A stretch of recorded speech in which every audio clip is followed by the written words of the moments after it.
വിശുദ്ധ മരിയ ഫൗസ്തീനായുടെ യേശുദർശനങ്ങൾ. ഉത്കൃഷ്ടവും മൃദുലവും ഏറ്റവും നിസ്സാരവും എന്നാൽ ഏറ്റവും ഗ്രഹണശക്തിയുമുള്ളതുമായ ആത്മാവ് എല്ലാത്തിലും എല്ലായിടത്തും ദൈവത്തെ കാണുന്നു. ഏറ്റവും മറഞ്ഞിരിക്കുന്ന ഇടങ്ങളിലും ദൈവത്തെ കണ്ടെത്തുന്നു. എല്ലാ കാര്യങ്ങളും അതിന് പ്രധാനപ്പെട്ടതാണ്.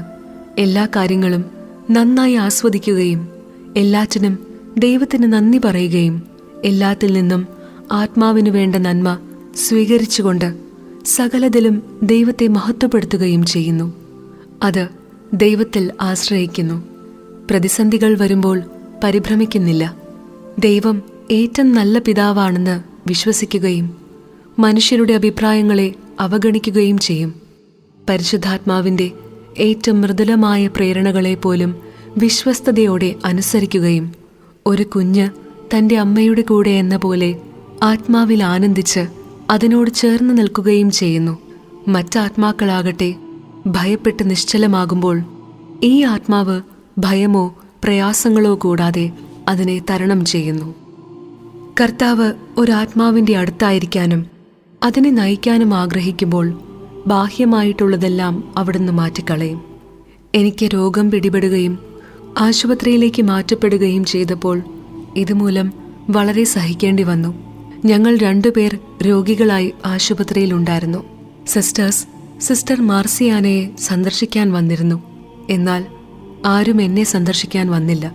രോഗികൾക്കായുള്ള ഒരു വലിയ മുറിയിലായിരുന്നു ഞങ്ങളെങ്കിലും ഓരോരുത്തർക്കും വേർതിരിപ്പിക്കപ്പെട്ട ചെറിയ മുറി അതിലുണ്ടായിരുന്നു. മഞ്ഞുകാലത്തിലെ രാത്രികൾ ദൈർഘ്യമുള്ളതായിരുന്നു. സിസ്റ്റർ മാർസിയാനയ്ക്ക് ലൈറ്റും റേഡിയോ ഹെഡ്ഫോണും ഉണ്ടായിരുന്നു. എന്നാൽ എനിക്കാകട്ടെ വെളിച്ചക്കുറവ് മൂലം ധ്യാനത്തിനൊരുങ്ങാൻ പോലും സാധിച്ചിരുന്നില്ല. ഇപ്രകാരം ഏകദേശം 2 ആഴ്ച കടന്നുപോയി. ഒരു ദിവസം വൈകിട്ട് എൻ്റെ സഹനത്തെപ്പറ്റിയും ധ്യാനത്തിനൊരുങ്ങാൻ പോലും വെളിച്ചം ലഭിക്കാത്തതിനെപ്പറ്റിയും ഞാൻ കർത്താവിനോട് പരാതിപ്പെട്ടു. എല്ലാ ദിവസവും വൈകിട്ട് വന്ന് അടുത്ത ദിവസത്തെ ധ്യാനത്തിൻ്റെ വിഷയങ്ങൾ കർത്താവ് പറഞ്ഞു തരാമെന്നേറ്റു. ഈ വിഷയങ്ങളെല്ലാം അവിടുത്തെ ദാരുണമായ പീഡാസഹനത്തെ സംബന്ധിക്കുന്നവയായിരുന്നു.